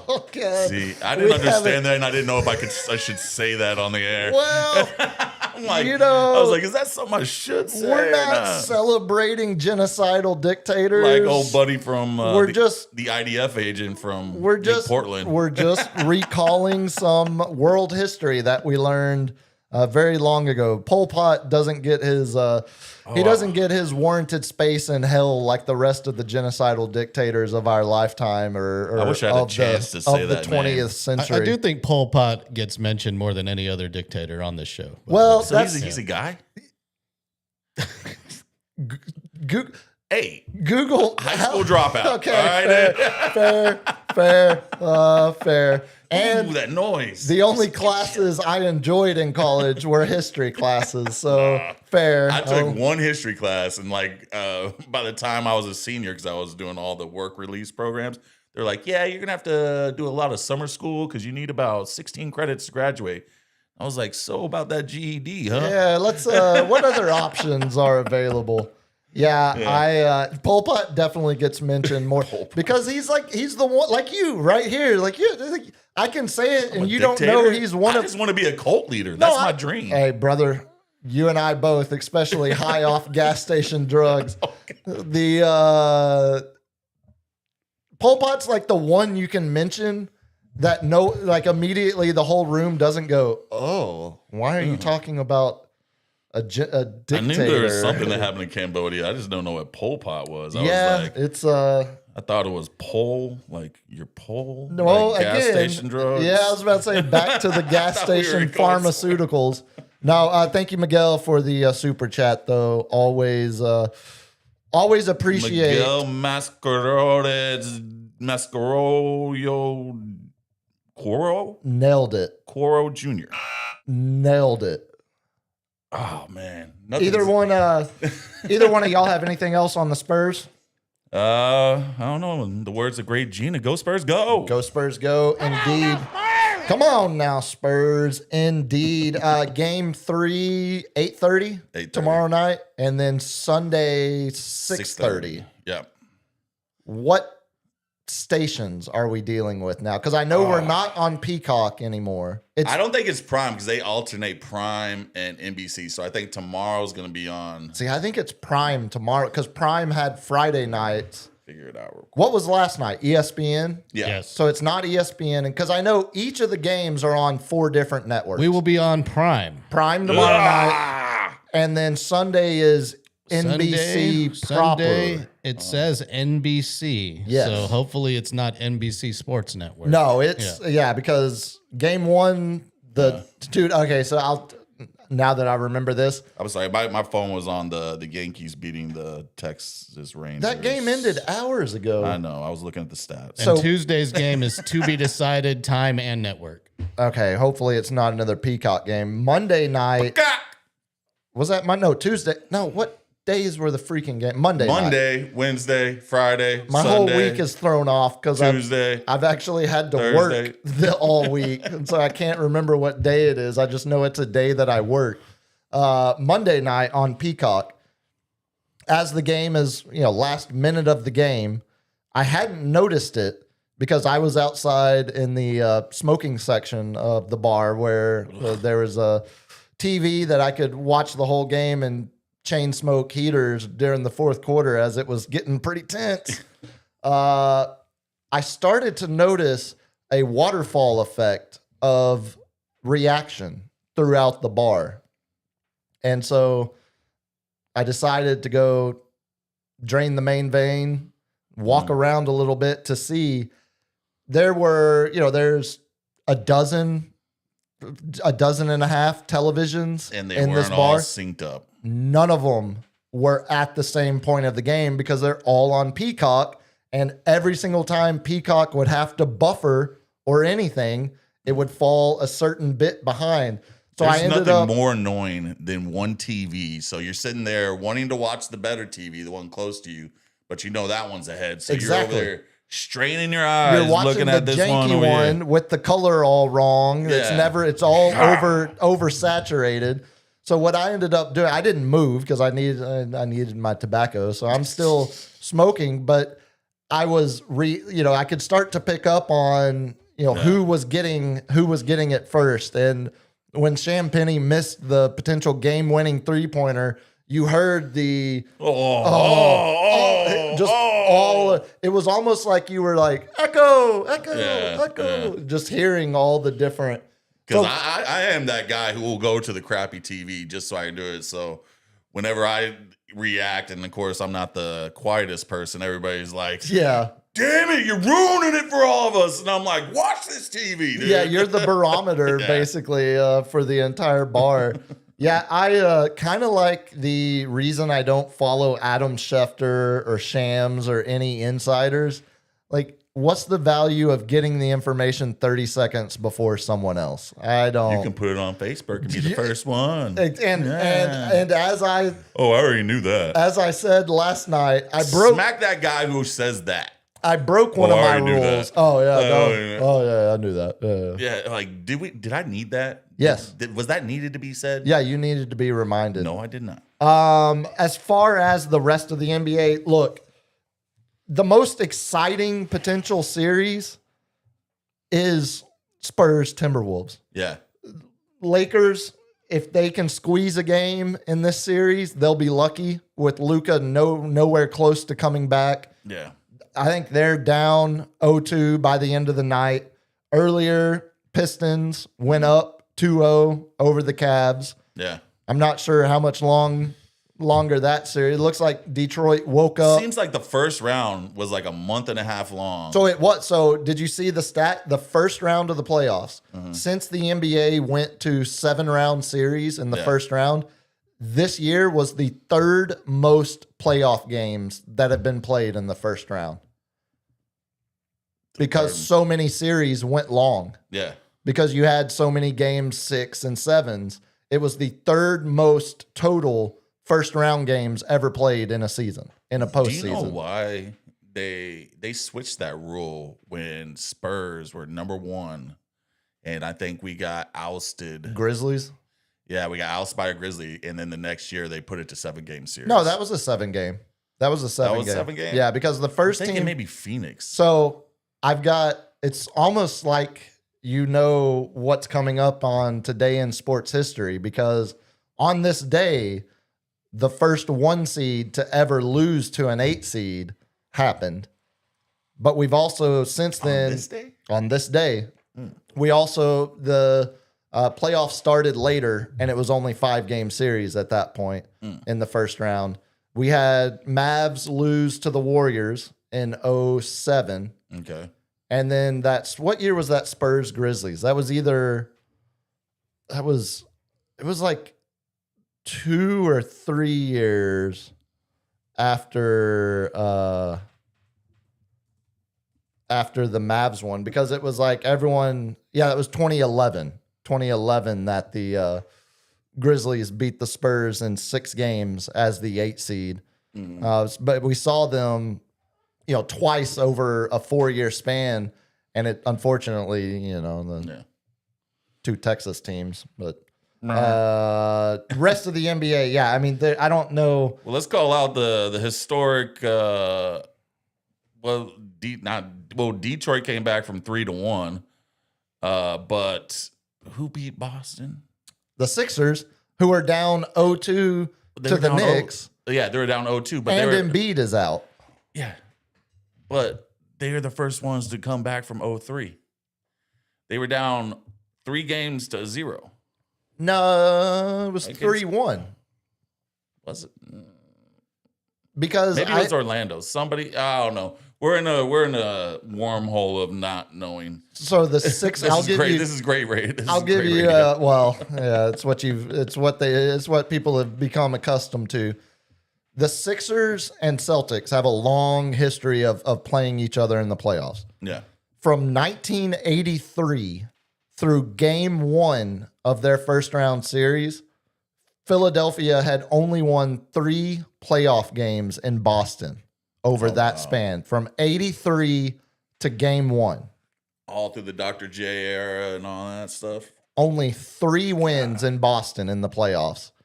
Over the next 12 days, they won 3 games in Boston. That's insane. So there you go, Carl. Yeah. There's your Philly sports fun fact of the day. And now but their season's over. Yeah, I mean, that's all that being said. The second round is going to be, I think, incredibly deflating after as good of a first round that we saw. The only other NBA note, do you know what happens this Sunday? This Sunday, lottery balls? Lottery balls, exactly. So before we do lightning round and get out of here, the NBA, we did a show on NBA draft lottery night last year. Of course, you remember that was Spurs jumping all the way up to number two to get Dylan Harper. We were 44 days away from the NBA draft at that point, but it was NBA draft lottery night. The main segi we did was NBA draft lottery reactions. Spurs had 12th and 14th pick. Also Carter Bryant, of course, at 14. Here were some of the other notes from the night. Giannis reports are intensifying. Feels like he's leaving Bucks. And we still sit here today. And on Sunday, he might be going to Boston with the Jaylen Brown. I was about to say, swap. We're still talking about the Giannis reports intensifying. Of course, Mavs won the lottery. Jordan, it was just announced that Jordan was going to join the NBA on NBC coverage. Although all that ended up being was Tirico interviewed him one time and they chopped it up into pieces to show on the pregame show. And he cashed $100 million check. Yeah, 1,000. That's 1,000%. we were reading 1-star reviews about the Alamo Dome. Oh, I love because the 1-star. that was the first time. We need to do more 1-star reviews. We haven't Did done we do them the in a one while. on Bear County Jail? That was always a funny one. I thought we. No, I don't Yeah, think. he was like the food was subpar, but they did. Okay, yeah. they brought it with a smile Yeah, or something like that. You snuck. I do remember that. You snuck that one in. But people were upset. It was the first time the city was charging $60 for parking at the Alamo Dome. How do you feel about it now, gentlemen? The Kind of missed that $60, don't you? the Colorado Rockies had lost 21-0 the night before, as they were on pace to barely win 30 games. They had just fired Bud Black. Gee. There was we were doing we had done E-Bomb's Corner, where we had the exploding whale video. Okay. That one took a while to get in there. We kept on pushing that. Yeah, we one pushed back. that one quite a bit. We need to revisit some. We've got all What is summer. E-Bomb? Who is E-Bomb? ebomb.com. Oh, Back in the day. never watched that. There's probably some Pol Pot videos on there. And Coach Traylor was inducted into the Texas High School Football Hall of Fame. That Hey, well deserved. was not today on the program, but we were doing an NBA draft lottery show this time last year. But we'll see. It's not as exciting with the Spurs not having, that Damn Atlanta Hawks. dude. Yeah. God, you had one job. Well, and they're going to end up getting a potential top 5 pick because Yeah. they own the Pelicans pick. Yeah. So it's not nearly as exciting of a draft lottery. Yeah. I would, with the fear of being called a traitor, for my family's sake, Mavs fans are having a good week. They just hired Masai Ujiri as new alternative governor / team president. The hell is that? The NBA's woke now, so they call their owners governors because Draymond Green complained. Have they not watched Walking Dead? The governor is not nice. No, well, the new Mavs alternative governor is in place, and Zeb's in here. Mavs are going to be Thanks for looking the $10, Zeb. Can we get a shout out to Banjo, my first dog? We had to drop him off at the Rainbow Road last week. Oh, that's We'll never always. forget it. Hey, is Why it are you Banjo? What Banjo? Yeah, I wasn't gonna. You were trying to deliver a touching eulogy, and I wasn't gonna get hung up on the fact that you're not redneck enough to recognize the word banjo. You need to do some like speed reading classes or something. No, English wasn't my best subject. I don't think he does because it's providing some of the best content this show can produce. I'll tell you, as a dog lover, and all my Instagram reels are just Huskies and Akitas, just all day, every day. That is one of the toughest decisions to make, but you got to cry your eyes out and then start smiling through those tears because those dogs will always be a part of us. Oh, And, 1,000%. You know I'm a giant softy for animals. I mean, Well, you like the pussy. I like the pussy. I like the dog. I've had it swings and ebbs and flows. I tell you why. You know why we have. I'm gonna take all the peanut butter out your house, man. You know why we have. That's why my taints are all. You know why we have 3 cats now I'm allergic. that we brought in from the mean streets of San Antonio? You got some junkyard cats. Because I don't want to get another dog yet. Because the old Leroy is still. Yeah. I'm still not ready. And speaking of losing a dog, I'm still not ready to jump back into dog life. Have you? But how many? Like I got my first dog, Tony, which that was the first tattoo I ever got. Everybody's like, "Oh, that's a wolf." I'm like, "That's a husky." But it was me and him since I was 18 years old, and he lived 15 and a half years. But Damn. I kept him alive. Like I didn't take him to the Rainbow Road. I should have. So I was hanging on. You didn't have to make that decision for him. He passed. No, he ended up having a stroke. So, They. but Okay. I should have made that decision like months Yeah, earlier. my last dog died in my arms, and I had it scheduled the vet appointment the next morning, and she decided to go out here at the house. And I wish I had scheduled it earlier. That's Yeah. so. It's the hardest decision to make, but you just got it. Like, you know, in your gut, and I knew in my gut, like his mind wasn't there. Yeah. But hey, man, we feel for you, Zeb, man. Yeah, shout out, If you're Zeb. a dog lover, we all been through that, man. That's how LG. That's how Leroy was. It was the same deal. We knew the day before tomorrow is gonna be the day to do it, and then he ended up coming up, curling up with us one last time that night, and then retreated back and passed away. So it's the worst part about owning animals, obviously. But the thousands of stories you get to have with that dog and the love they give you, man, no one's more excited to see you come home than your doggy. And even LG's dog, that dog loves me more than LG sometimes. Oh, that's the most vicious guard dog I've ever Sweet encountered. Sweet Ellie just sits there and just puts her whole body on me. It's like I got a rubber stomach. She just nibbles on my hand when I try to pull it away. Oh, okay, I was wondering. Whoa! LG, let's do Whoa. lightning round.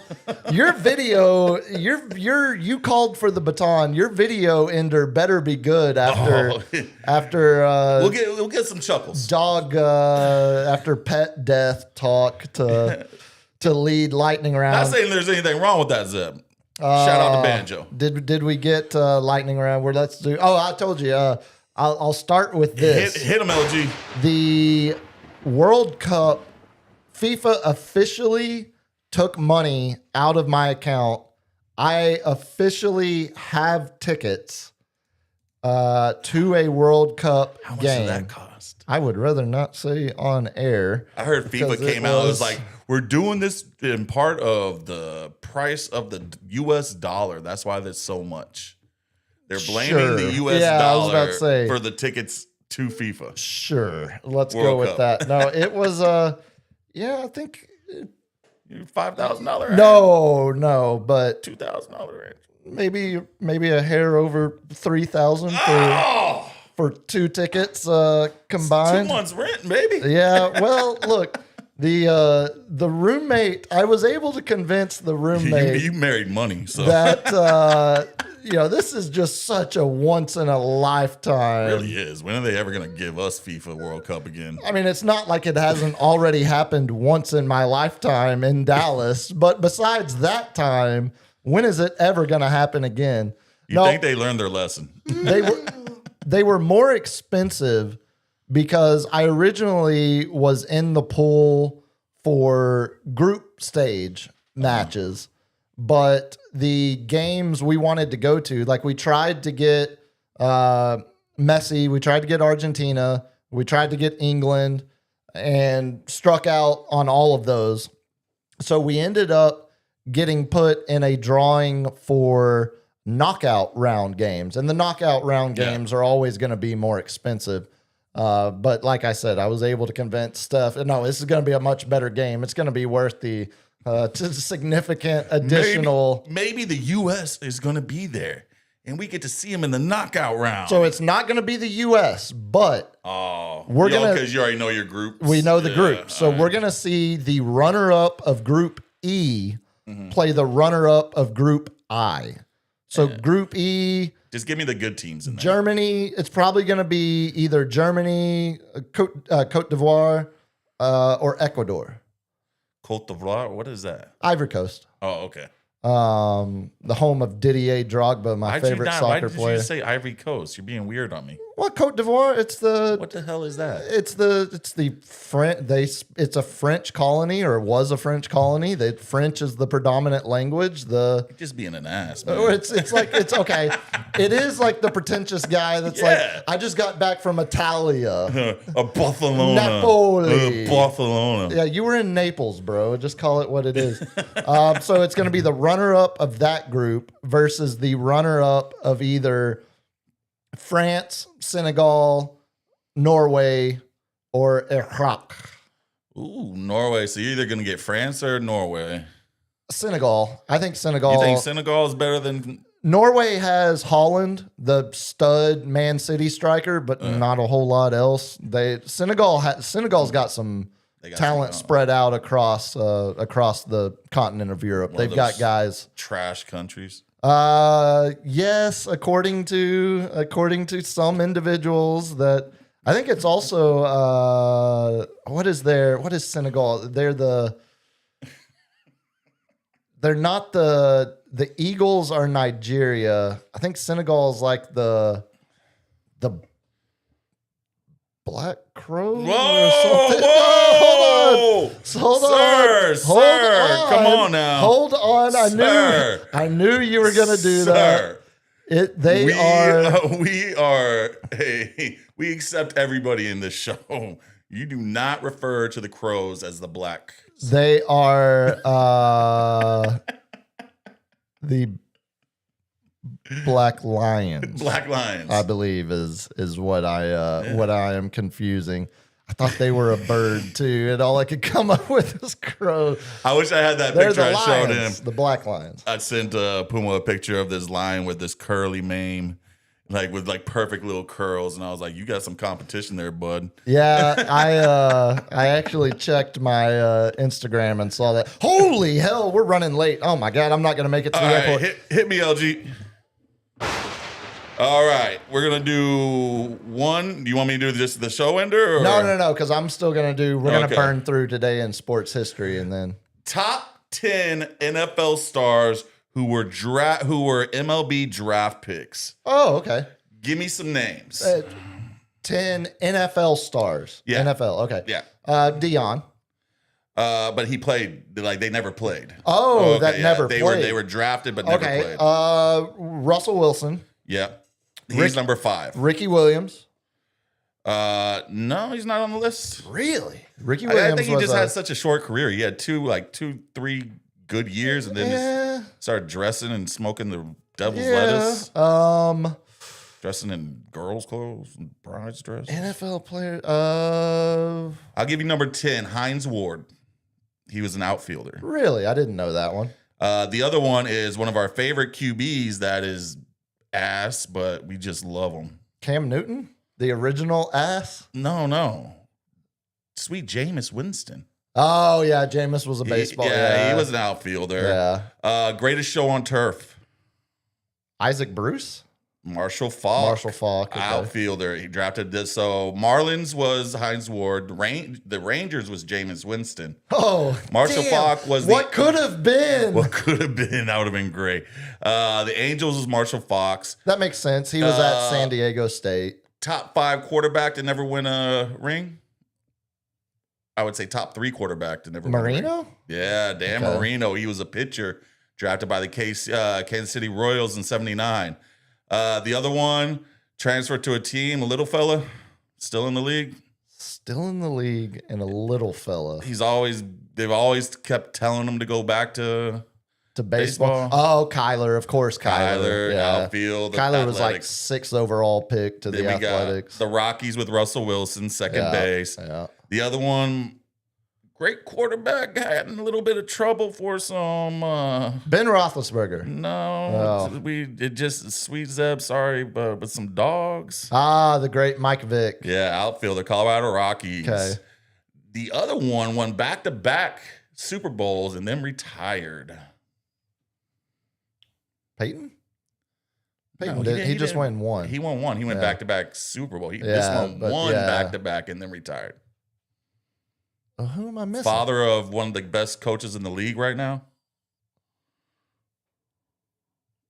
Okay, this is incredibly obvious. John Elway. Oh, Yeah. yeah. I always forget Elway went back to Elway back. was drafted by the Yankees Yeah, to be an Elway- outfielder. Well, you remember that's what Elway used that as leverage to To get get the contract. to get the to get drafted where he wanted to go. to get This to Denver. one sounds like a Muppet and is on pace to come back this year on a, I don't know how, but they're gonna make him try to start the season.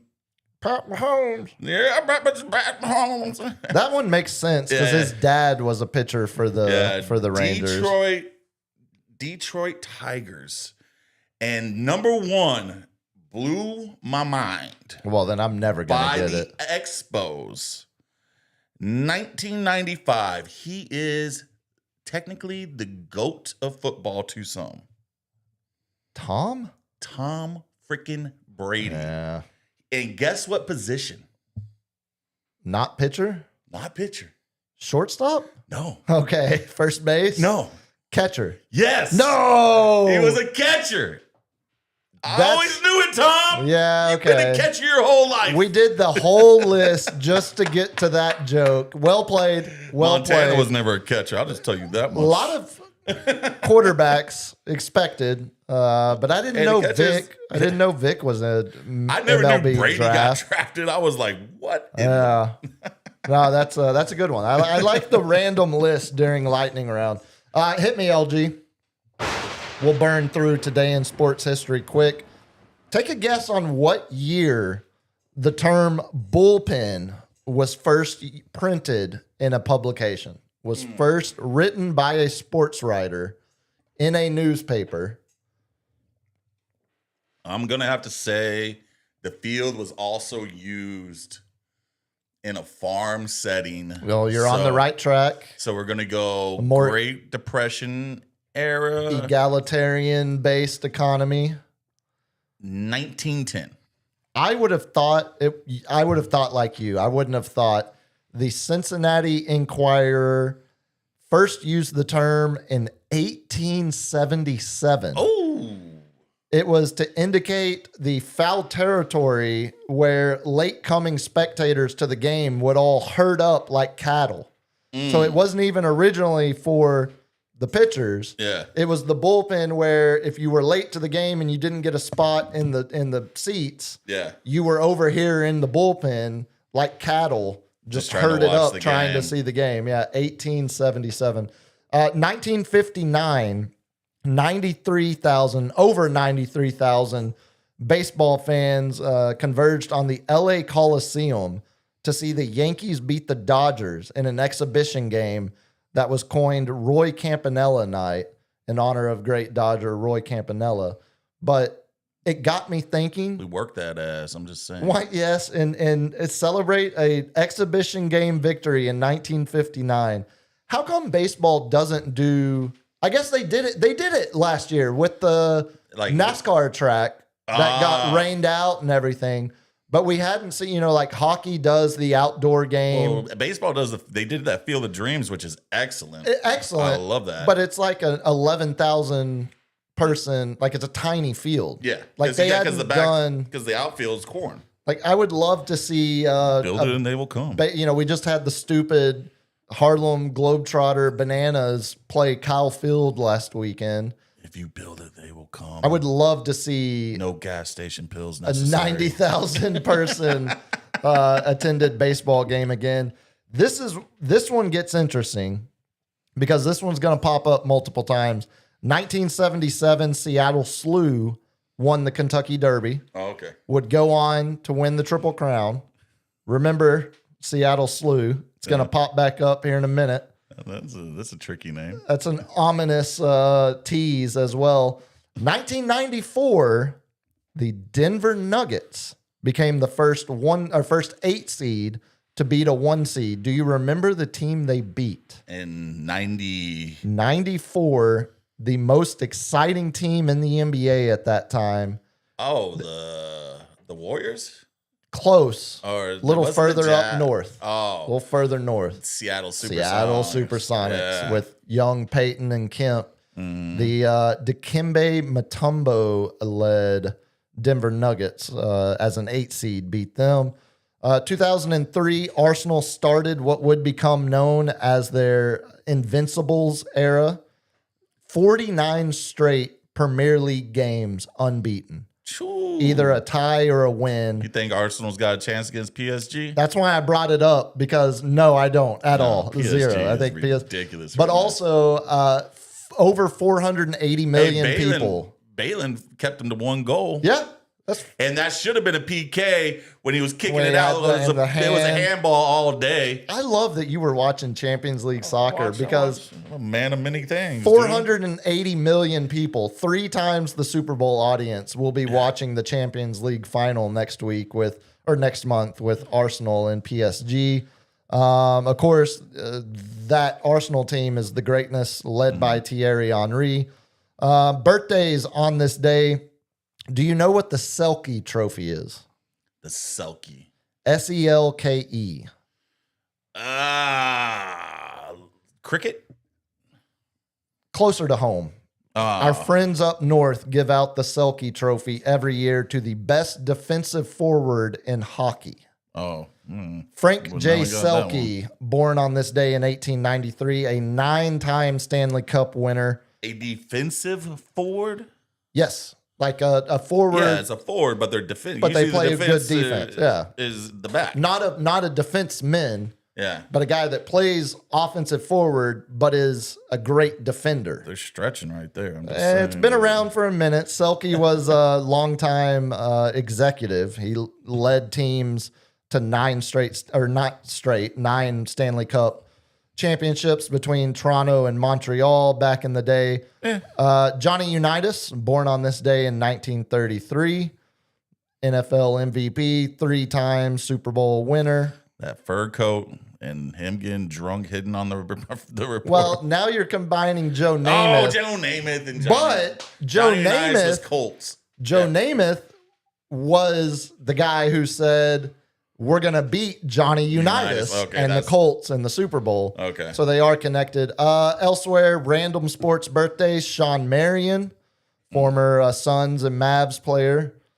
Fringe All-Star, Fringe Hall of Famer. Had a good 3, but could jump out of the roof. Great defender as well.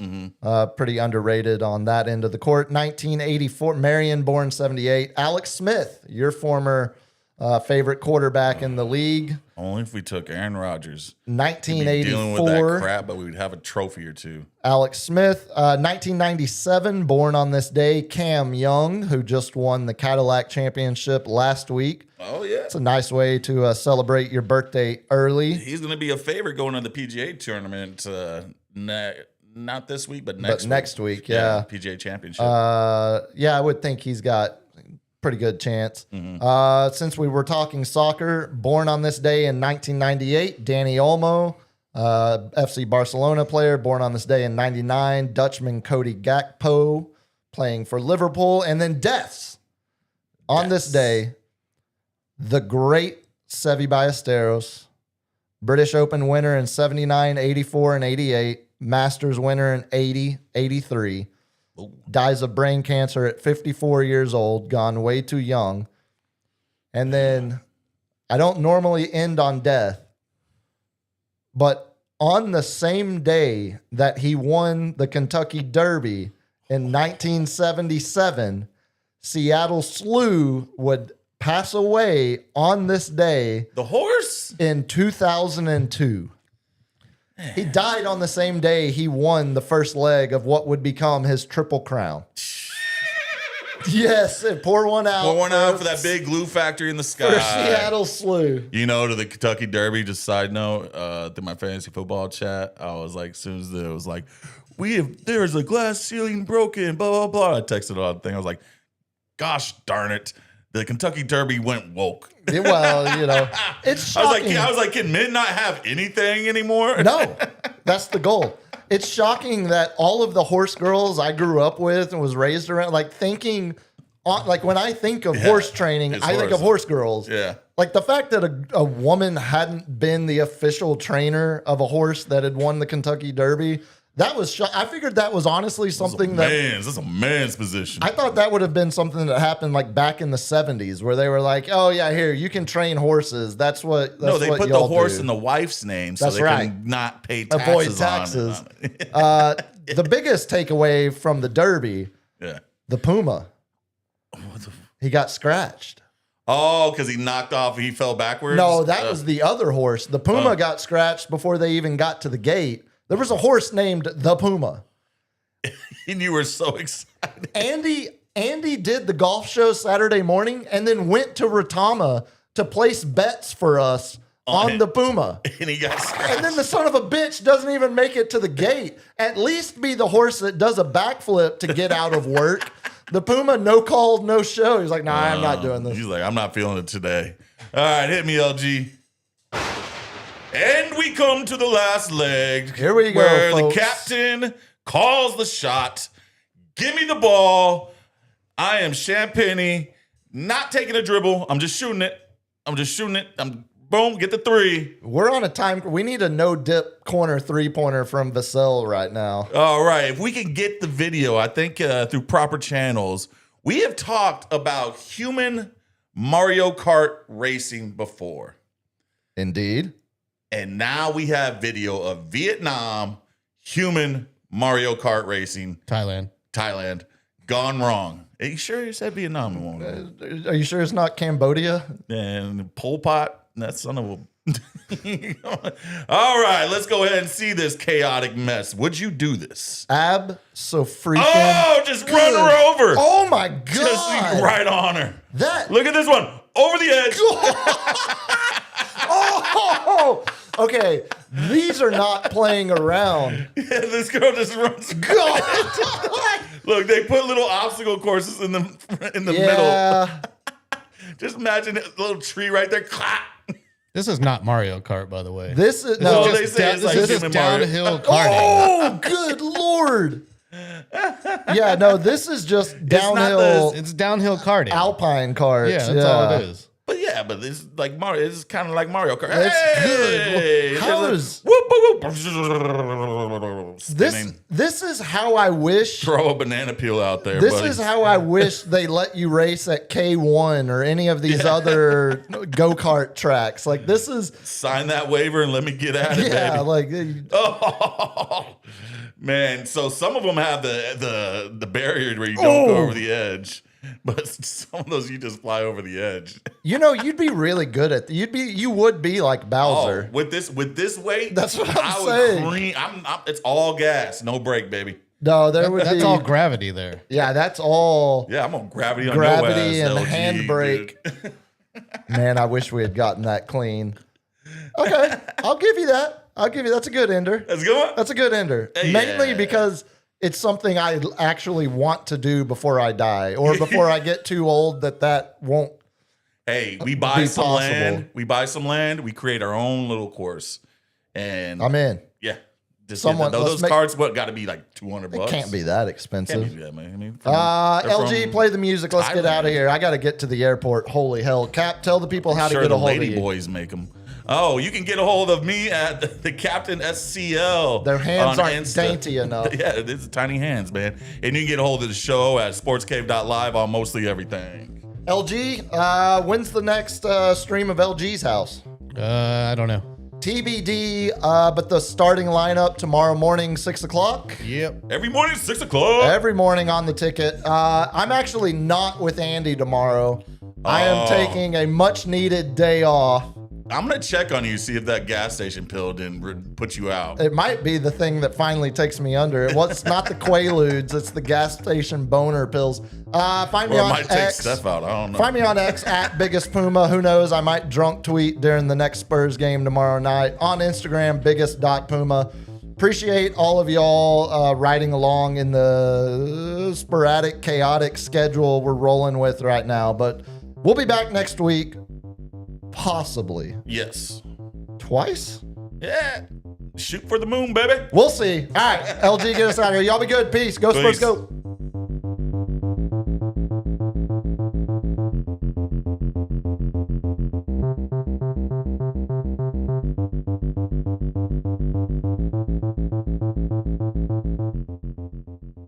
Kids, what do we say about drugs? Only thugs use drugs. Say no to drugs. Yeah!